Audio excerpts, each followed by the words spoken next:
ಸುದ್ದಿಯ ಸುತ್ತ ಫೋಕಸ್.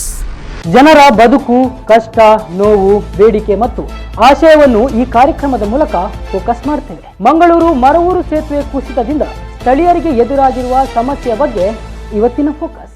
ಮಂಗಳೂರಿನ ಮರವೂರು ಸೇತುವೆ ಕುಸಿತಗೊಂಡು 3 ವಾರವೇ ಕಳೆದಿದೆ.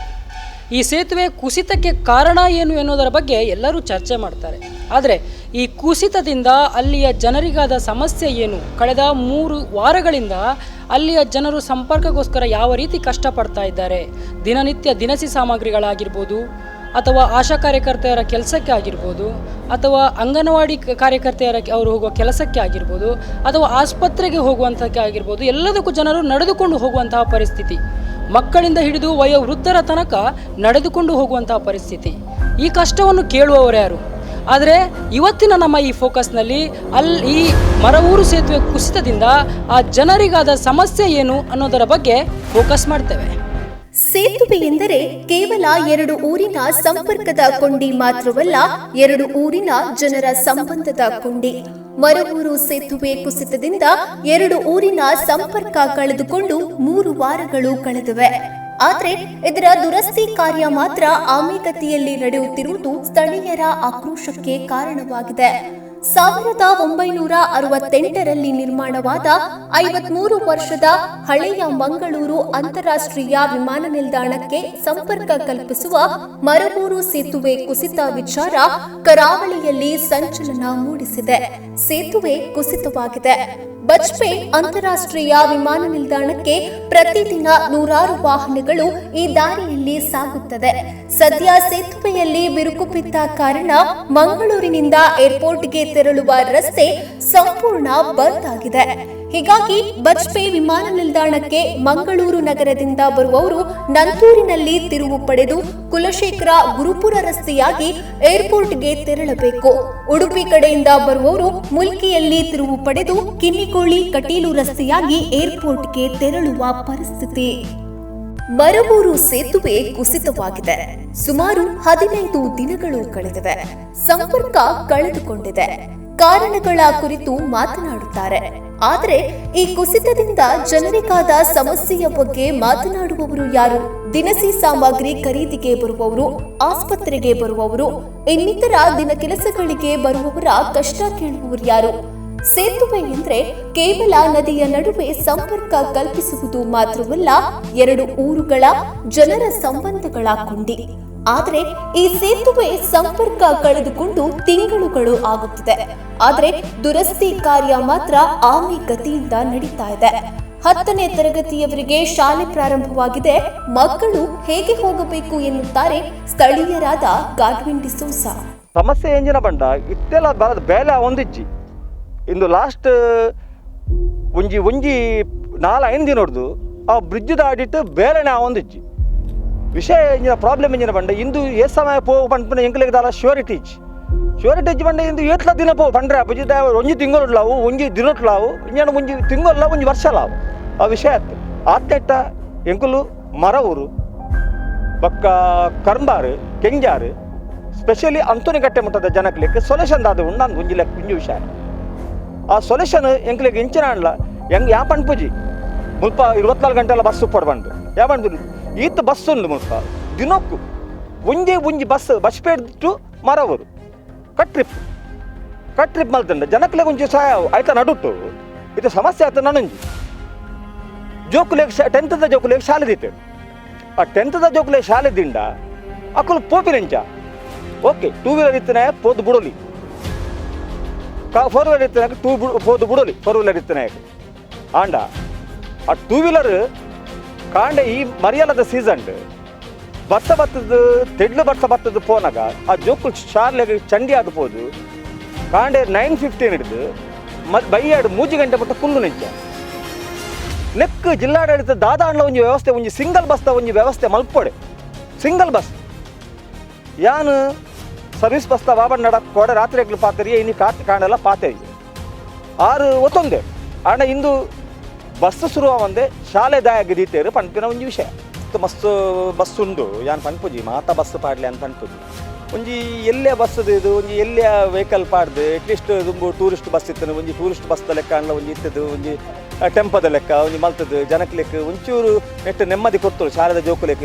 ಇದು ಒಂಜಿ ಎಕ್ಸಾಂಪಲ್ ಕೊಡ್ತು ಒಂಜಿ ಗಾಡಿ 8 ಗಂಟೆಗೆ ಬಸ್ ಪೇಡ್ ಬಿದ್ದಾಡಿ ಅಲ್ಪ ಬಸ್ ಪೇಡ್ ಏಜೆಂಟ್ ನಕಲು ಬಸ್ ಪೇ ಕರ್ಮರ ಮರ ಪಂಡ ಜನ ಮಲ್ತು ಕೆಂಜಿ ಜನ ಆಪುಜಿ ಬಂದು ಒಂಜಿ ದಿನ ಪಂಡ ಜನ ಬಂದು ಅಂಡ ಇರೇಕ್ ಕಂಟಿನ್ಯೂಸ್ ಒಂಜಿ ಬಸ್ ಉಂಡಂದ ಜನ ಆಟೋಮೆಟಿಕ್ ಜನ ಬರ್ಪೇರು ದಯಪಂಡ ಏರ್ಪೋರ್ಟ್ ಉಂಡು ದೇವಿ ಕಾಲೇಜ್ ಉಂಡು ಇದು ದೇವಿ ಕಾಲೇಜಿಗೆ ಫಾರ್ಮಸಿ ಆಲ್ರೆಡಿ ಸ್ಟಾರ್ಟ್ ಆತ ನಾನು ನಿಮ್ಗೆ ತೋಜುಂಡು ಜನ ಉಂಡು ಇವನ್ ಮುಲ್ತುರ್ದು ಅಕ್ಲೆಕ್ ಬೊಕ್ಕ ಒಂಜಿ 8 ಗಂಟೆಗೆ ಅಲ್ಪ ಪಿತಾಡ್ನ ಬಸ್ ಮೂಲ ಒಂಜಿ 8:30 ಬರ್ತದೆ 8:30 ಹಿಡ್ದು ಹೊರಕೋಡಿ ದ್ವಾರ ಮುಟ್ಟ ಕುಡ್ಲ ಬೋಪಿನಕ್ಲೆಗ್ ಬಸ್ ಉಂಡು ದಯಪಂಡ ಅಲ್ತಿರ್ದು ಅಕ್ಲೆಗ್ ಕಟ್ರಿ ಇನ್ ಮಲ್ತದ್ನ ಅಕ್ಲೆಗ್ ಅಲ್ಪ ಮಟ್ಟದ ಜನ ಬರುವಿರು ಜನ ಆವು ಬಕ್ಕ ಮಧ್ಯಾಹ್ನದ ಒಂಜಿ ವೇಳೆ ಜನ ಇದ್ದಂದಿನ ಟ್ರಿಪ್ಪಡು ಒಂಜಿ ಗಂಟೆ ಹಿಡ್ದು 2 ಗಂಟೆ ಮುಟ್ಟ 2:30 ಗಂಟೆ ಮುಟ್ಟ ನಾವು ಅಕ್ಕಡೆ ಹಾಲ್ಟ್ ಮಲ್ಪೋಲಿ ಹಾಲ್ಟ್ ಮಲ್ಪೋಲಿ ಕಷ್ಟ ಪಂಡ ಮಾತ್ರೆಗಳ ಕಷ್ಟ ಉಂಡು ಯಾನ್ ಪಂಡ್ಪುಜಿ ಖಾಲಿ ಎಂಕ್ಲೆಗೆ ಮಾತ್ರ ಕಷ್ಟ ಅಂದು ಕಷ್ಟ ಮಾತ್ರೆಗಳು ಉಂಡು ಪಂಡ್ರೆ ಎದುರು ಬರ್ರೆ ಏರ್ಲ ಬರ್ಪುಜಿ ಪಂಡ್ರೆ ಎದುರು ಏರ್ಲ ಬರ್ಪುಜಿ ದಯ ಪಂಡ ಮಾತ್ರೆಗಳ ಎಂಕ್ ದಯ ಬೋರ್ಡ್ ಬಂದು ಯಾನ್ಲ ಎಂಕ್ ದಯ ಬೋರ್ಡ್ ಬಂದು ಇತ್ತೊರ್ತು ಇತ್ತೆ ಅಂಡ್ ಈ ಶಾಲೆ ಶುರುವಾನಾಗ ಎಂಕ್ ಯಾನೊಂಜಿ ಕೇಬಲ್ ಟಿ ವಿ ಆಪರೇಟರ್ ಅದು ಎಂಕ್ ಕಾಣಿ 7 ಗಂಟೆಗೆ ಕಾಲ್ ಬರ್ಪುನಿಗ್ಲೆ ಕೇಬಲ್ ಇಜ್ಜಿ ಬಂದು ಯಾನು ಎನ್ನ ಬ್ಯಾಗ್ ಪತ್ತೊಂದು ಸಾಮಾನು ಪತ್ತೊಂದು ಯಾಪಿದಾಡುವೆ ಎಂಕ್ ಮಗಲೇಕ ಶಾಲೆಗಳು ತೊಂಬಾರೆ ಎಂಕ್ ಬಂಗಾಪು ಒಂಜಿ ದಿನ ಹಣ ಮಲ್ಲೇಜಿ ಒಂಜಿ 300 ರೂಪಾಯಿ ರಿಕ್ಷಾ ಕೊಟ್ಟು ಕಡಪುಡಿ ಅಂತ ನನೈತೆ ಇಂಚ ಬಸ್ ಶಾಲೆ ಬುಣಿತೆ ಎಕ್ಸಾಮ್ಗೋಸ್ಕರ ಇಂದಾಂಡ ಎಂಕಲ ವರ್ಕೌಟ್ ಆಪುಜಿ ದುಮ್ಮದ ಲೆಕ್ಕ ಕೇಬಲ್ ಇಜ್ಜಿತ್ತು ದುಮ್ಮದ ಲೆಕ್ಕ ಏರಡಲ ಕಾಸಲ ಇಜ್ಜಿತ್ತು ಮಸ್ತ್ ಬಂಗೋಡು ಜನಕ್ಕಲ್ಲ ಒಳ್ಳೆರು ನನ್ನ ಅಕ್ಕಲಿಡ್ದು ಎಂಕಲಿಗೆ ಲೂಟೇರಲ್ಲ ಆಪುಜಿ ದಾಲ ಮಲ್ಪೇರೆ ಎಂಕ್ಲೆಗಂತೂ ದಾಲ ಇಚ್ಚಿ ಬಕ್ಕ ನನೊಂಜಿ ಸ್ಪೆಷಲಿ ಬಂದ್ವಿ ಯಾನ್ ಬಂದ್ಪುಜಿ ಒಂಜಿ ಬಸ್ ಪಾಡ ಅಟ್ಲೀಸ್ಟ್ ಒಂಜಿ ಬಸ್ ಬಚ್ಪೇಟು ಮರವರು ಮುಟ್ಟ ಒಂಜಿ ಟ್ರಿಪ್ ಕಟ್ ಮಲ್ಪಾಡು ಟ್ರಿಪ್ ಜನ ಮುಲ್ಪ ಬತ್ತು ಮರವರು ಉಂಟಾಡು ಪಾಪ್ಯುಲರ್ ಇದ್ದ ಗೇಟ್ ದಲ್ಪ ಉಂಟುಂಡ ಮುಲ್ತುರ್ದು ನಡ್ತೊಂದು ಪೋಪಿನ ಜನಕ್ಕೂ ಬಸ್ ತಿರುಕಿಲ್ಲದು ಅಕ್ಲೆಕ್ ಬಚ್ಪೆ ಸ್ಟಾಪ್ಗೆ ಇಜಂಡ ಓಲ್ಲ ಅಂಚಿ ಪೋಪಿನಕ್ಲೆ ಉಂತುಂಡ ಒಂಜಿ ಮಸ್ತ್ ಎಡ್ಡೆ ಇತ್ತು ಯಾನ್ ಪಂಡ್ಪುಜಿ 5 ನಿಮಿಷ ಹೋಗರ ಬಸ್ ಬರೋಡಂದು ಯಾನ್ ಬಿಲ್ಕುಲ್ ಪಂಡ್ಪುಜಿ ದಯಪಂಡ ಯಾನೊಂಜಿ ಮೋಟ್ರ್ ಇತ್ತಿನ ಎತ್ತಿದ ಡೀಸೆಲ್ ಪಾಡ್ದು 94-95 ರೂಪೀಸ್ ಡೀಸೆಲ್ ಪಾಡ್ದು ವರ್ಕೌಟ್ ಮಲ್ಪರೆ ಸಾಧ್ಯನೇ ಇಜ್ಜಿ ಆಂಡ ಯಾನ್ ಬಸ್ ತಕಲ್ಲ ದುಃಖದೂದು ಯಾನ್ ಪಂಡ್ಬಿನೆಂಜ ಬಂಡ ಎಂಕಲ್ ಒಂಜಿ 15 ರೂಪಾಯಿದ ಟಿಕೆಟ್ ಕೊಡ್ಪ ಐತಿ ಏರ್ಲ ಊರ್ದಕ್ಕಲ್ಲ ಅಬ್ಜೆಕ್ಷನ್ ಮಲ್ಪೆರವಲ್ಲಿ ದಯಪಂಡ ಅಕ್ಕಲೆಗೆ ಒಂಜಿ ಎಂಕಲ್ ಒಂಜಿ ಬಲತ್ಕಾರದ ಲೆಕ್ಕ ಆಪುಣ ಎಂಕುಲು ದಯಪಂಡ ಬಲತ್ಕಾರ ಒಂಜಿ ಟ್ರಿಪ್ ಮಲ್ಪಲೇಕ ಬಂಡ ಅಕ್ಕಲೆಗೆ ಒಂಜಿ ಈ ನುತ್ತ ಮುಪ್ಪ 210 ರಿಕ್ಷಾಡು ಪೋಪಿನೆಕ್ಲ ಒಂಜಿ ದಿನಕ್ಕೆ ಒಂಜಿ 30 ರೂಪಾಯಿ ಬಸ್ ಖರ್ಚಾಂಡಲ್ಲ ಅವು ಒಂಜಿ ಹಾಕದು ಹೋಗ್ಬೋದು ಆಂಡ ಇಂದು ಎಂಗಲಿಗೆ ಒಂಜಿ ಟಾರ್ಚರ್ ಬ್ರಿಡ್ಜ್ದ ಬೇಲೆ ಯಾಪ ಆಪುಂಡು ಬಂದು ಯಾನ್ ಬಿಲ್ಕುಲ್ ಪಂಡ ದಯಪಂಡ ಇನ್ನಿ ಆಯ್ತು ಅಡಿಟ್ ಪೋನಾಗ ಆಯ್ತು ಜನನೇ ಇಜ್ಜಿ ಬೇಲೆ ಮಲ್ಪುನದು ಒಂಜಿ ನರಮಣಿ ಬೇಲೆ ಮಲ್ಪಂದಿದ್ದೆ ಅಂದ ಯಾಕೆ ಪಂಡ್ಯಾನ ಟೈಮಿಂಗ್ ನನ್ನ ಪಂಡ್ರನೇ ಆಪುಜಿ ನನೈತೆ ಕೊರೋನಾ ಕಮ್ಮಿ ಒಂದು ಒಪ್ಪು ಎಲ್ಲ ಶಾಲೆ ಎಲ್ಲ ಸ್ಟಾರ್ಟ್ ಆವು ಜನಕ್ಕೂ ಪೋಪಿನೆಂಚ ಇದು ಮುರಣಿ ಸೋಮವಾರದನಿ ಸರ್ವಿಸ್ ಬಸ್ ತಕಲ್ಲ ಡಿ ಸಿದ ಮೀಟಿಂಗ್ ಇತ್ತು ಒಂಜಿ ಜಸ್ಟ್ ಒಂಜಿ ಇಂಜಿನಿಯರಿಂಗ್ ಲೆತ್ತದು ಒಂಜಿ ಕೇನದು ಜನಕ್ಕೂ ನಡಪ ಲೆಕ್ಕ ಮಲ್ಪಗ ಅಂದ್ಕೇಂಡ್ರಲ್ಲ ಒಂಜಿ ವಾರದ ಟೈಮ್ ಕೊಡ್ತೇವೆ ಇತ್ತದ ಸಿಸ್ಟಮ್ ಇಂಚ ಉಂಡ ಇರೇಕ್ ಅಪಗನೆ ಇರೇಕ್ ಇಂಜಿನಿಯರಿಂಗ್ ನಾವು ಜಿಲ್ಲಾಡಳಿತ ಅಂಡರ್ ಬರ್ಪಿನೇಟ್ ಇಂಜಿನಿಯರಿಂಗ್ ಅಪಗನೆ ಇಮಿಡಿಯೇಟ್ ಕಾಲ್ ಮಾಡ್ತದ್ದು ಕೇಂದ್ರದಲ್ಲಿ ಇಂಚ ಒಂಜಿ 4 ಜನ ಇಂಚನೆ ನಡ್ತೊಂದು ಪೋಲಿಯಾ ಸಂಕಟದಲ್ಲ ಅಂಚಿನ ಪೊಲಿಯುನ ಪರಿಸ್ಥಿತಿ ಉಪ್ಪು ಅಂದ ಅಪಗ ಆನ್ ದಿ ಸ್ಪಾಟ್ ಕೇನೊಳಿರ್ತೇನೆ ವಿತ್ ಪೂರ ವಿಡಿಯೋ ಕಾನ್ಫರೆನ್ಸ್ ಪೂರ ಅಂಚನೆ ಮಲ್ತೊಂದುಲ್ಲೇರು ಆಂಡಲ್ಲ ಅಂಚ ಮಲ್ಪಂದೆ ಒಂಜಿ ವಾರದ ನೆಕ್ಸ್ಟ್ ಒಂಜಿ ವಾರ ಬಣ್ಣ ಶುಕ್ರವಾರ ಎಲ್ಲೇ ಇಜ್ಜಂದ ಸೋಮವಾರದಲ್ಲಿ ಮೀಟಿಂಗ್ ದೀಪ ಬಂತೇವೆ ಆಯ್ತಾ ನಡುಟು ಶಾಲೆ ಶುರು ಮಾಡ್ತೇವೆ ನಡುಟು ಶಾಲೆ ಶುರು ಮಾಡ್ಬಂಗ ಇಂಕುಲು ಎಂಚ ಪೋಪಿನ ಬಂದು ದಾಲ ಉಂಡ ವ್ಯವಸ್ಥೆ ಉಂಡ ದಾಲಾಂಡ ವ್ಯವಸ್ಥೆ ಉಂಡ ಅವೇನು ಯಾನಕೇನು ಅಂಚಂದ ಡೈಲಿ ಬೇಲೆಗೆ ಪೋಪಿನ ಈ ಕೂಲಿ ಬೇಲೆ ಪೋಪಿನಗ್ಲೆ ಏತ್ ಬಂಗಾದು ಪೋಡು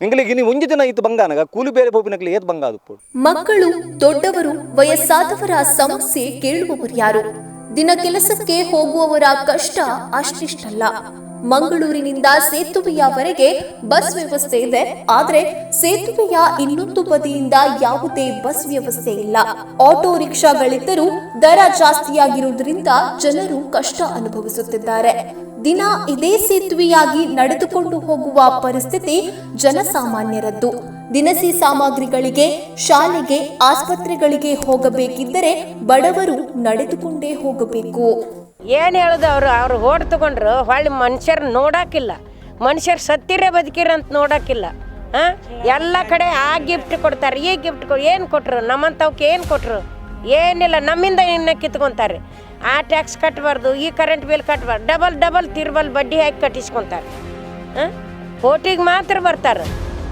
ಬಾಗಿಲು ಮುಂದೆ ಚರಂಡಿ ಬಿದ್ದಿದೆ, ಯಾವನು ದಾದ ಮಾಡಲ್ಲ. ಹಾಂ, ಸರ್ಕಾರ ಅಂತ ಸರ್ಕಾರ ಬಂದಿದೆ ಈಗ. ಬೇಕಾ ಇದು ಬೇಕಾ ನಮಗೆ? ನಮ್ಮ ಹೋಟ್ ನಾವು ಕೊಟ್ಟು ನಾವು ಯಪ್ಪ ಅನ್ನೋದು ಬೇಕಾ?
ಇವತ್ತು ನಮ್ಮ ಸರ್ಕಾರ ಅಂತೇಳಿ ಹೇಳಿ ನಾವು ಯಾರನ್ನ ಸಂಬಳ ಕೊಟ್ಟು ಒಂದೊಂದು ಇಲಾಖೆಗೆ ಅಡ್ಮಿನಿಸ್ಟ್ರೇಷನ್ಗೆ ಅಧಿಕಾರಿಗಳನ್ನು ಕೂರಿಸಿರ್ತೀವಿ, ಅಥವಾ ಆ ಸರ್ಕಾರದ ಜೊತೆ ಜನರ ಒಂದು ಸುಖ ಕಷ್ಟಗಳನ್ನು ಹಂಚಿಕೊಳ್ಳಿ, ಜನರ ಅಭಿವೃದ್ಧಿ ಮಾಡಲಿ ಅಂತ ನಾವು ಜನಪ್ರತಿನಿಧಿಗಳನ್ನ ನೆನ್ಬಿಡ್ತೀವಿ.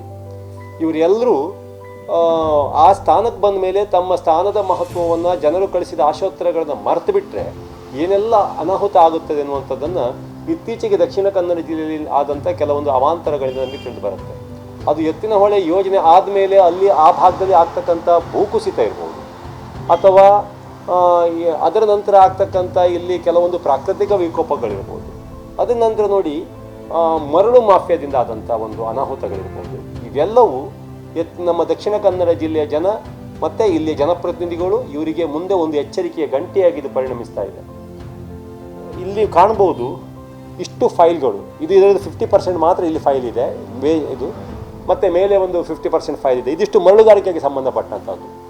ಇದು ನಮ್ಮ ದೇಶದ ಖನಿಜ ಸಂಪತ್ತನ್ನು ಉಳಿಸಲಿಕ್ಕೆ ಯಾವುದೆಲ್ಲ ಇಲಾಖೆ ಇದೆ ಅಲ್ಲಿ, ಕೇಂದ್ರ ನಮ್ಮ ಪ್ರೈಮ್ ಮಿನಿಸ್ಟರ್ ಕಚೇರಿಯಿಂದ ಹಿಡಿದು MOF ಇಂದ ಹಿಡಿದು ರಾಜ್ಯ ಪೊಲ್ಯೂಷನ್ ಕಂಟ್ರೋಲ್ ಬೋರ್ಡು, ಪರಿಸರ ಇಲಾಖೆ, ಚೀಫ್ ಸೆಕ್ರೆಟರಿ, ಗಣಿ ಮತ್ತು ಭೋಜನ ಇಲಾಖೆಯ ಕಾರ್ಯದರ್ಶಿಗಳು, ಅಲ್ಲಿಯ DDಗಳು, ಜಿಲ್ಲಾಡಳಿತ, ಜನಪ್ರತಿನಿಧಿಗಳು, ಇವರಿಗೆಲ್ಲ ಕೊಟ್ಟಂಥ ಮೆಮೊರಂಡಮ್ಗಳು, ಸಾಕ್ಷಿ ದಾಖಲೆ ಸಮೇತ ನಾವು ಮಾಡಿದಂಥ ಸಂಗ್ರಹಿಸಿದ ಆಧಾರಗಳಿವನ್ನೆಲ್ಲ ಇಷ್ಟು ಕೊಟ್ಟೂ ಕೂಡ ಸಂಬಂಧಪಟ್ಟ ಇಲಾಖೆಗಳು ಅದರ ಬಗ್ಗೆ ಕ್ರಮ ಕೈಗೊಳ್ಳಿಲ್ಲ.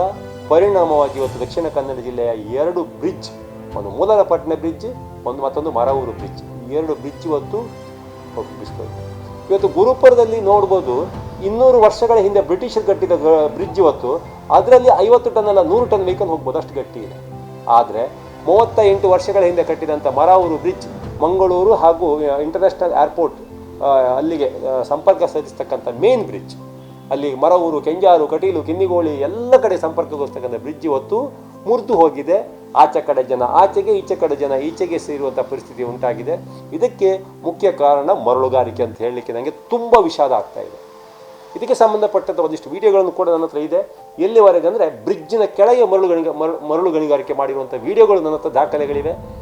ಮತ್ತು ಈ ಒಂದು ಐಲ್ಯಾಂಡ್ ಇತ್ತು ಬ್ರಿಡ್ಜಿನ, ಮರವೂರು ಬ್ರಿಡ್ಜಿನ ಒಂದು 50 ಮೀಟರ್ ಕೆಳಗೆ ಒಂದು ಐಲ್ಯಾಂಡ್ ಇತ್ತು, 50 ಚದರ ಮೀಟರ್ ಇದು. ಆ ಐಲ್ಯಾಂಡನ್ನೇ ಇವತ್ತು ಮಾಯ ಮಾಡಿಬಿಟ್ಟಿದ್ದಾರೆ, ಎಲ್ಲ ಕಡೆಯಿಂದ ಮರಳು ತೆಗೆದು. ಆ ಐಲ್ಯಾಂಡನ್ನು ಹುಡುಕ್ಲಿಕ್ಕೆ ಹೋದರೆ ಒಂದೊಂದು ಮರಳಿನ ಕಣಗಳಲ್ಲಿ GPS ಹಾಕಿದರೆ ಅದು ಸಾಧಾರಣ GPS ಲೊಕೇಶನ್ ಕೇರಳ, ಮಹಾರಾಷ್ಟ್ರ ಮತ್ತು ಚಿತ್ರದುರ್ಗ ಮತ್ತು ಬೆಂಗಳೂರು ಕಡೆ GPS ತೋರಿಸ್ಬೋದು. ಅಷ್ಟು ನಮ್ಮ ಜಿಲ್ಲೆಯಲ್ಲಿ ತೆಗೆದ ಮರಳಿನ 90% ಮರಳು ಹೋಗಿರುವಂಥದ್ದು ಈ ಮರಳು ಮಾಫಿಯಾದ ಅಥವಾ ಮರಳು ದಂಧೆಕೋರರ, ಮರಳು ಲೂಟಿಗೋರರ ದೆಸೆಯಿಂದಾಗಿ ಹೊರ ರಾಜ್ಯಗಳಿಗೆ ಬಿಟ್ಟರೆ ದಕ್ಷಿಣ ಕನ್ನಡ ಜಿಲ್ಲೆಯ ಜನರಿಗೆ ಸಿಕ್ಕಿದ್ದು ಚೆಪ್ಪು ಮಾತ್ರ. ಮರವೂರು ಬ್ರಿಡ್ಜಿನ ಮೇಲ್ಗಡೆ ಒಂದು ಡ್ಯಾಮ್ ಇದೆ, ಮರವೂರು ಡ್ಯಾಮ್. ಮಳೆಗಾಲದಲ್ಲಿ ಬರುವಂಥ ಫ್ರೆಶ್ ಆಗಿ ಬರುವಂಥ ಎಲ್ಲ ಮರಳುಗಳು ಆ ಡ್ಯಾಮನ್ನು ಜಂಪ್ ಆಗಿ ಈಚೆ ಬರಲ್ಲ, ಡ್ಯಾಮಿನ ಭಾಗದಲ್ಲೇ ಕೂತ್ಕೊಳ್ಳುತ್ತೆ, ಡ್ಯಾಮಿನ ಒಳಗೆ ಕೂತ್ಕೊಳ್ಳುತ್ತೆ, ನೀರು ಮಾತ್ರ ಮೇಲ್ಗಡೆ ಬರುತ್ತೆ. ಬ್ರಿಡ್ಜ್ ಅದರ ನಂತರ 100 ಮೀಟರ್ ಈಚೆಗೆ ಬ್ರಿಡ್ಜ್ ಇದೆ, ಬ್ರಿಡ್ಜಿನ ಕೆಳಗೆ 100 ಮೀಟರ್ ಕೆಳಗೆ ಇವರು ಮರಳು 29 ಜನರಿಗೆ ಮರಳು ತೆಗಿಲಿಕ್ಕೆ ಕೊಟ್ಟಿದ್ದಾರೆ. ಆ 29 ಜನ ಒಬ್ಬೊಬ್ಬರು ತಮ್ಮ ಲೈಸೆನ್ಸ್ ಅನ್ನು 3 ಜನಕ್ಕೆ ಮಾರ್ಕೊಂಡಿದ್ದಾರೆ. 3 ಜನ ಒಬ್ಬೊಬ್ಬರು 300 ಜನ ಹಾಕ್ಕೊಂಡು ಡೇ ಆ್ಯಂಡ್ ನೈಟ್ 20 ಅಡಿ ಕೋಲಿಗೆ ಜರಡಿ ಕಟ್ಟಿ ಸತ್ಯನಾಶ ಮಾಡಿಬಿಟ್ರು. ಹೊಳೆಯನ್ನು ದೊಡ್ಡ ಗುಂಡಿ ಮಾಡಿಬಿಟ್ರು, 20 ಅಡಿ ಆಳದ ಗುಂಡಿ ಮಾಡಿದ್ರು. ಆ ಗುಂಡಿ ಫಿಲಪ್ ಆಗಬೇಕಿದ್ರೆ ಈ ಮಳೆಗಾಲದ ನೀರಿನ ಫೋರ್ಸಿಗೆ ಬ್ರಿಡ್ಜಿನ ಕೆಳಗಿರುವಂಥ ಏನು ಮರಳು ಏನಿದೆ, ಬ್ರಿಡ್ಜಿನ ಪಿಲ್ಲರ್ ಕೆಳಗಿರುವಂಥ ಮರಳು ಕೊಚ್ಕೊಂಡು ಹೋಗಿದೆ, ಆ ಗುಂಡಿಗೆ ತುಂಬಿದೆ. ಬ್ರಿಡ್ಜ್ ಪುಸ್ತಕ ಅದು ಕೂಡ ಬ್ರಿಡ್ಜ್ ನೋಡಿ, ಅದು ಫೈಲ್ ಫೌಂಡೇಶನಲ್ಲಿ ಮಾಡಿದಂಥ ಬ್ರಿಡ್ಜ್ ಅಲ್ಲ. ಆ ಕಾಲದಲ್ಲಿ ಅದು ವೆಲ್ ಫೌಂಡೇಶನ್ ಅಂತೇಳಿ, ವೆಲ್ ಫೌಂಡೇಶನ್ ಅಂದರೆ ರಿಮ್ ಇಳಿಸಿ ಮಾಡಿರುವಂಥದ್ದು. ಈಗ ಅದನ್ನು ಫೈಲ್ ಫೌಂಡೇಶನ್ ಅಂತ ಮಾಡ್ತಾರೆ. ಫೈಲ್ ಫೌಂಡೇಶನ್ ಅಂದರೆ ಅಡಿಗಡೆ ಒಂದು 20 ಮೀಟರ್ ಆಳಕ್ಕೆ ಸಿಲೆಗಲ್ ಸಿಗುತ್ತೆ, ಆ ಸಿಲೆಗಲಿಂದ ಮಾಡ್ಕೊಂಡು ಬಂದಿರುವಂಥದ್ದು. 14,500 ಕೋಟಿ ರೂಪಾಯಿ, ಎಷ್ಟು ಗೊತ್ತುಂಟ? ಕಳೆದ 15 ವರ್ಷಗಳಲ್ಲಿ ಲೂಟಿಯಾದ 14,500 ಕೋಟಿ ರೂಪಾಯಿ ಮರಳು ದಕ್ಷಿಣ ಕನ್ನಡ ಮತ್ತು ಉಡುಪಿಯಲ್ಲಿ ಲೂಟಿಯಾಗಿದೆ. ಅದರ ಎಂಟೈರ್ ದಾಖಲೆ ನನ್ನ ಹತ್ರ ಉಂಟು. 14,500 ಕೋಟಿ ರೂಪಾಯಿ. ಒಂದು ಕಾಲದಲ್ಲಿ ಬೀಡಿ ಸೇರ್ಲಿಕ್ಕೆ ಗತಿ ಇಲ್ಲದವರು ಇವತ್ತು ಅಡುಗೆ ಮನೆಗೂ AC ಹಾಕೊಂಡಂತ ಮರಳು ಮಾಫಿಯಾದವರು ಇದ್ದಾರೆ ನಮ್ಮಲ್ಲಿ. ಇದಕ್ಕೆಲ್ಲ ಕಾರಣ ನಮ್ಮ ಜನ, ಮತ್ತು ಬೇರೆ ಯಾರಲ್ಲ, ಮರಳು ಲೂಟಿಗಾರರಾಗಲಿ, ಜನಪ್ರತಿನಿಧಿಗಳಾಗಲಿ ಅಥವಾ ಅಧಿಕಾರಿಗಳಲ್ಲ. ತಮ್ಮ ಊರಿನ ನಾಶ ಆಗ್ತಾ ಇದೆ, ತಮ್ಮ ಊರಿನ ಮಲಿನ ಆಗ್ತಾ ಉಂಟು, ತಮ್ಮ ಊರಿನ ನದಿ ನಾಶ ಆಗ್ತಾ ಉಂಟು. ಬಾಯಿ ಮುಚ್ಕೊಂಡು ಕೂತ್ಕೊಂಡ್ರು ನಮ್ಮ ಜನ. ನಾವು ಆವಾಗ ಹೋರಾಟ ಮಾಡುವಾಗ ಕ್ವಶನ್ ಮಾಡಲಿಲ್ಲ, ಅದನ್ನು ಪ್ರಶ್ನೆ ಮಾಡಲಿಲ್ಲ. ಕೇವಲ ಮರಳು ಗಣಿ ಮತ್ತು ಭೂವಿಜ್ಞಾನಕ್ಕೆ ಅಧಿಕಾರಿಗಳು, ಜಿಲ್ಲಾಡಳಿತ ಒಂದು 10 ಜನ ಬಡವರು ಮನೆ ಕಟ್ಟುವುದನ್ನು ತೋರಿಸಿದ್ರು. ಬಡವರಿಗೆ ಅಂತೇಳಿ ಹೇಳಿ, ಬಡವರಿಗೆ ಕಷ್ಟ ಆಗ್ತಾ ಉಂಟು, ಬಡವರಿಗೆ ಮನೆ ಕಟ್ಟಲಿಕ್ಕೆ ಮರಳು ಸಿಗ್ತಾ ಇಲ್ಲ ಅಂತೇಳಿ ಹೇಳಿ ಬಡವರ ಹೆಸರಲ್ಲೇ ಇವರು ಕೋಟಿ ಕೋಟಿ ಕೋಟಿ ಕೋಟಿ ಮಾಡಿದ್ರು. ಇವತ್ತು ಯಾವ ಬಡವನು ಮನೆ ಸಂಪೂರ್ಣ ಕಟ್ಕೊಳ್ಳಿಲ್ಲ. ಮರಳಿಲ್ಲ ಅಂತ ಕೆಲವರು ಲಿಂಟಲ್ಲಲ್ಲಿದ್ದಾರೆ, ಕೆಲವರು ಸ್ಲ್ಯಾಬ್ ಮಾಡಲಿಕ್ಕೆ ಮರಳಿಲ್ಲ ಅಂತ ಸ್ಟಾಪ್ ಮಾಡ್ಕೊಂಡಿದ್ದಾರೆ. ಒಬ್ಬ 3 ಚಕ್ರದ ಟೆಂಪೋದಲ್ಲಿ ಒಬ್ಬ ಬಡವ ಮರಳು ದಕ್ಕೆಗೆ ಇವತ್ತು ಲಾರಿ ತಗೊಂಡು ಹೋದರೆ ಅವನ ಗಾಡಿಗೆ ಲೋಡ್ ಮಾಡೋದಿಲ್ಲ. 12 ಚಕ್ರದ ಗಾಡಿ ಬಂದರೆ ಇಮಿಡಿಯೇಟ್ ಲೋಡ್ ಆಗುತ್ತೆ. ಯಾಕಂದರೆ 30,000 ಸ್ಪಾಟಲ್ಲಿ ಸಿಗ್ತದೆ ಅವನಿಗೆ. ಬಡವ 3,000 ಕೊಡ್ತಾನೆ ಅಷ್ಟೇ. ಇದು ಮರಳು ಮಾಫಿಯಾ. ಕಾನೂನು ಪ್ರಕಾರ ಹೋದರೆ CRZ ಒಳಗೆ 1 ಸ್ಪೂನ್ ಮರಳು ತೆಗಿಲಿಕ್ಕೆ ದಕ್ಷಿಣ ಕನ್ನಡ ಉಡುಪಿಯಲ್ಲಿ ಅವಕಾಶನೇ ಇಲ್ಲ. ಯಾರಾದರೂ ಇಷ್ಟುವರೆಗೆ ದಕ್ಷಿಣ ಕನ್ನಡ ಮತ್ತು ಉಡುಪಿಯಲ್ಲಿ CRZ ಒಳಗೆ ಮರಳುಗಾರಿಕೆಗೆ ಮರಳು ದಿಬ್ಬ ಇದೆ ಅಂತೇಳಿ ಅನುಮತಿ ಕೊಟ್ಟಂಥ DDಗಳಾಗಲಿ, ಅಥವಾ ಈ ತನಕ ಅದಕ್ಕೆ ಸೈನ್ ಹಾಕಿದ ಜಿಲ್ಲಾಧಿಕಾರಿಗಳಾಗಲಿ, ಅಥವಾ ಅದಕ್ಕೆ ಕ್ಲಿಯರೆನ್ಸ್ ಕೊಟ್ಟಂಥ ಪೊಲ್ಯೂಷನ್ ಕಂಟ್ರೋಲ್ ಬೋರ್ಡ್ ಆಗಲಿ, CRZ ಅಧಿಕಾರಿಗಳಾಗಲಿ, ನಿಮಗೆ ಯಾರೇ ಇರಲಿ, ನಿಮಗೆ ತಾಕತ್ತಿದ್ರೆ ನನ್ನ ಎದುರುಗಡೆ ಚರ್ಚೆ ಕೂತ್ಕೊಳ್ಳಿ, ಇದೇ ಮೀಡಿಯಾದಲ್ಲಿ ಕೂಡ ಚರ್ಚೆ ಕೂತ್ಕೊಳ್ಳಿ. ನಿಮಗೆ ತಾಕತ್ತಿದ್ರೆ ನೀವು ಮಾಡಿದ್ದು ಸರಿ ಅಂತ ನನಗೆ ನೀವು ಸಾಧಿಸಿ ತೋರಿಸಬೇಕು. ನಾನು ನನ್ನ ಹೋರಾಟವನ್ನು ಇವತ್ತಿಗೆ ಕ್ಲೋಸ್ ಮಾಡ್ತೇನೆ. ಯಾವ ಹೋರಾಟವನ್ನು ಮಾಡೋದಿಲ್ಲ. 280 ಕೇಸಲ್ಲಿ ಮಾಡ್ತೀನಿ. ಇವತ್ತು ನನ್ನ ಹೋರಾಟವನ್ನು ಸ್ಟಾಪ್ ಮಾಡ್ತೇನೆ. ಒಂದು ವೇಳೆ ನೀವು ತಾಕತ್ತಿದ್ರೆ ಬನ್ನಿ, ಅಷ್ಟು ಜನ ಸೇರಿಕೊಂಡು ನಿಮ್ಮ ಹತ್ರ ಕಡತವನ್ನು ತಗೊಂಡು ಬನ್ನಿ. 1 ಗಂಟೆ ಅಲ್ಲ, 1 ದಿವಸ ಬೇಕಾದ್ರೆ ಓಪನ್ ಚಾಲೆಂಜ್ ಹಾಕ್ತೀನಿ. ಇದೇ ಮೀಡಿಯಾದಲ್ಲಿ ಕೂತ್ಕೊಂಡು ನಾವು ಚರ್ಚೆ ಮಾಡೋಣ. ನೀವು ಸರಿನಾ, ಇಲ್ಲ ಹೋರಾಟ ನಾವು ಸರಿನಾ ಅಂತ ಹೇಳಿ. ಇಲ್ಲ, ನೀವೆಲ್ಲ ಒಪ್ಕೊಳ್ಬೇಕು. ಹೌದು, ನಾವು ರಾಜಕಾರಣಿಗಳ ಒತ್ತಡಕ್ಕೆ ಮಾಡಿದ್ದು ಸೈನ್ ಹಾಕಿದ್ದೇವೆ. ಒಬ್ಬರು ತೆಗೆಯುವಂಥ ಮರಳು ದಕ್ಕೆಗೆ 100 ಜನಕ್ಕೆ ಲೈಸೆನ್ಸ್ ಕೊಟ್ಟಿದ್ದೇವೆ. ಹೌದು, ನಾನು ಮರಳು ಗಣಿ ಮತ್ತು ಭೂವಿಜ್ಞಾನಕ್ಕೆ DD ಆಗಿದ್ದು ನಾನು ಈ ಪೋಸ್ಟಿಗೆ ಬರಲಿಕ್ಕೆ 1 ಕೋಟಿ ಲಂಚ ಕೊಟ್ಟು ಬಂದಿದ್ದೇನೆ. ಆ 1 ವರ್ಷದೊಳಗೆ ಅದನ್ನು 10 ಕೋಟಿ ನಾನು ಲೂಟಿ ಮಾಡಲಿಕ್ಕೆ ಇದು ಬಂದಿದ್ದೇನೆ. ಒಪ್ಕೊಳ್ಳಿ ಎಲ್ಲರೂ. ನಾನು ರಾಷ್ಟ್ರೀಯ ಹೆದ್ದಾರಿಯ ಪ್ರಾಧಿಕಾರದ ಡೆಪ್ಯೂಟಿ ಡೈರೆಕ್ಟರ್. ನನಗೆ ನನ್ನ ಬ್ರಿಡ್ಜ್ ಬಿದ್ದರೂ ತೊಂದರೆ ಇಲ್ಲ. ಹೊಸ ಬ್ರಿಡ್ಜ್ ಕಟ್ಟಲಿಕ್ಕೆ ಮತ್ತೊಂದಿಷ್ಟು ದುಡ್ಡು ಸ್ಯಾಂಕ್ಷನ್ ಆಗ್ತದೆ, ನನಗೆ ಅದರಲ್ಲೂ ಕಮಿಷನ್ ಸಿಗ್ತದೆ. ಆದ್ದರಿಂದ ನಾನು ಈ ಡೆಪ್ಯೂಟಿ ಡೈರೆಕ್ಟರ್ ಆಗಿ ಬಂದೇನೆ. ಅದನ್ನು ಒಪ್ಕೊಳ್ಳಿ. NITಗೆ ಪ್ರೊಫೆಸರ್ಗಳಿದ್ದಾರೆ. ನೀವು ನಾಲಾಯಕ್ಗಳು, ನೀವು ಪ್ರೊಫೆಸರ್ಗಳು. ಸ್ಪಾಟ್ ಇನ್ಸ್ಪೆಕ್ಷನ್ ಮಾಡಿ ಮರಳಿದೆ ಅಂತೇಳಿ ರಿಪೋರ್ಟ್ ಕೊಡ್ತೀರಲ್ಲ, ನಿಮ್ಮ ಮಕ್ಕಳಿಗೆ ಏನು ನೀವು ಎಜುಕೇಷನ್ ಕೊಡ್ತೀರಿ? NIT ಅಂತ ಅಷ್ಟು ಸೂಪರ್ ಅಂತ ಹೆಸರಿರ್ತಕ್ಕಂಥ ಕಾಲೇಜ್, ಇಡೀ ದೇಶದ ನಮ್ಮ ರೀಜನಲ್ ಇಂಜಿನಿಯರಿಂಗ್ ಕಾಲೇಜ್ ಅದು. ಅಂಥ ಮಕ್ಕಳಿಗೆ ಎಜುಕೇಷನ್ ಕೊಡ್ತಕ್ಕಂಥ ನೀವು ನಕಲಿ ದಾಖಲೆಗಳಿಗೆ ಸೈನ್ ಹಾಕ್ತೀರಿ ಅಂತ ಆದರೆ, ಆಮಿಷಕ್ಕೆ ಒತ್ತಡಕ್ಕೆ ಮಲ್ಲಿಯಾಗಿ ನಿಮ್ಮ ಮಕ್ಕಳಿಗೆ ಯಾವ ಎಜುಕೇಷನ್ ಕೊಡ್ತೀರಿ ನೀವು? ನಿಮ್ಗೆ ಹಾಗಾದ್ರೆ ತಾಕತ್ತಿದ್ರೆ, ದಮ್ಮಿದ್ರೆ ಬನ್ನಿ ನನ್ನ ಜೊತೆ ಚರ್ಚೆ ಮಾಡಿ. ಹಾಗಾದ್ರೆ ನಾನು ನಿಮ್ಮ 5 ಜನ ಕೂತ್ಕೊಳ್ಳಿ, ನಾನು ಒಬ್ಬ ಕೂತ್ಕೊಳ್ತೇನೆ. ನೀವು ಮಾಡಿದ್ದು ಸರಿ ಅಂತ ಹೇಳಿ ಪಬ್ಲಿಕ್, ನಿಮ್ದು ಯಾವ ಕೋರ್ಟು ಬೇಡ, ಸಾರ್ವಜನಿಕ, ನಮ್ಮದು ಜನತಾ ಕೋರ್ಟಲ್ಲಿ ಕೂತ್ಕೊಳ್ಳೋಣ. ಲಕ್ಷಾಂತರ ಜನ ವಿವರಣೆ ಇಲ್ಲ, ಮೈದಾನದಲ್ಲಿ ಓಪನ್ ಕೋರ್ಟಲ್ಲಿ ಮಾಡೋಣ. ನೀವು ಮಾಡಿದ್ದು ಸರಿ, ಸತ್ಯವಂತರು, ನಾವು ಪ್ರಾಮಾಣಿಕವಾಗಿ ನಾವು ದುಡಿದಿದ್ದೇವೆ, ಪ್ರಾಮಾಣಿಕವಾಗಿ ಕೆಲಸ ಮಾಡಿದ್ದೇವೆ ಅಂತ ನೀವು ಅದನ್ನು ಪ್ರಮಾಣ ಮಾಡಿ ತೋರಿಸಬೇಕು, ಸಾಧಿಸಿ ತೋರಿಸಬೇಕು. ಆವಾಗ ಬೇಕಾದ್ರೆ ನಾನು ನನ್ನ ಹೋರಾಟವನ್ನು ನಿಲ್ಲಿಸ್ತೇನೆ. ಕೊರೋನಾದಂತಹ ರೋಗ ಇಡೀ ದೇಶವನ್ನ ತಲ್ಲಣಗೊಳಿಸಿದೆ. ಇಂತಹ ಕಷ್ಟದ ಸಂದರ್ಭದಲ್ಲಿ ಜನರು ವೈದ್ಯರ ಸಂಪರ್ಕ ಅಗತ್ಯವಿರುತ್ತದೆ.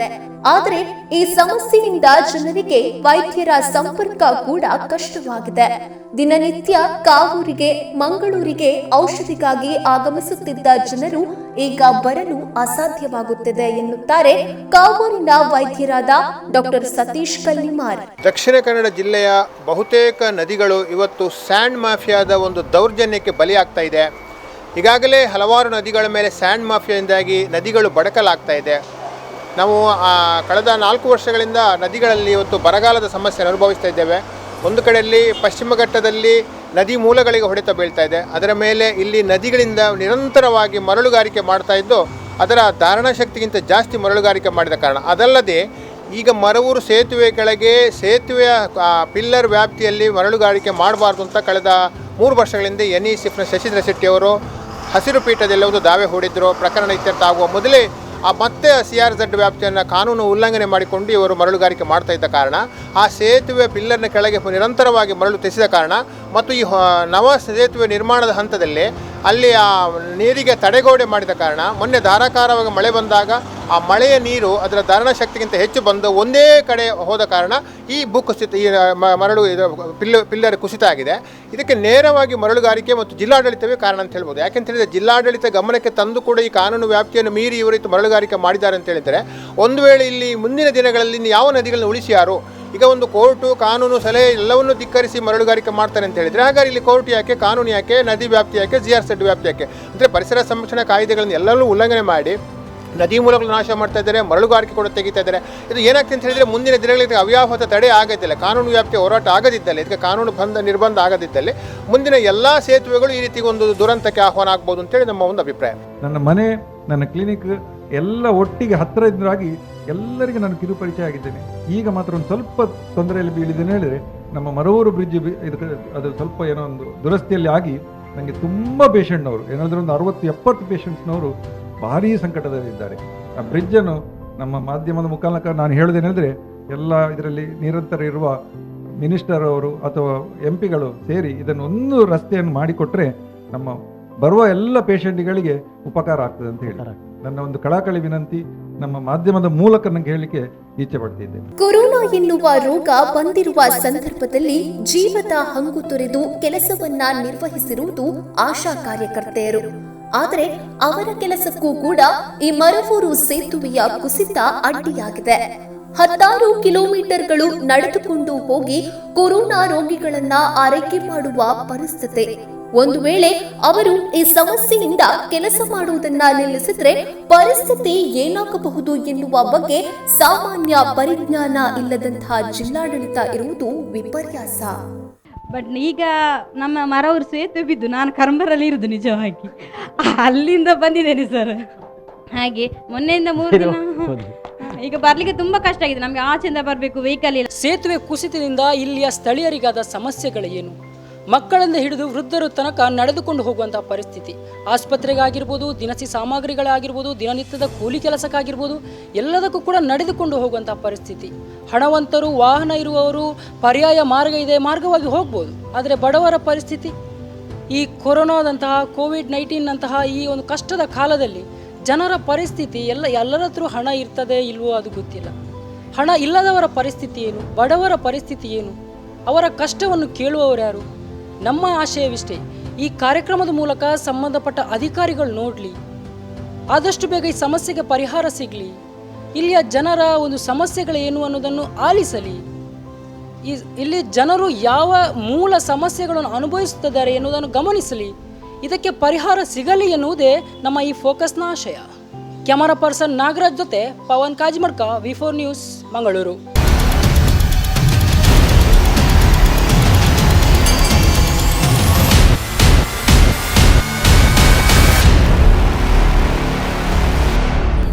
ಫೋಕಸ್.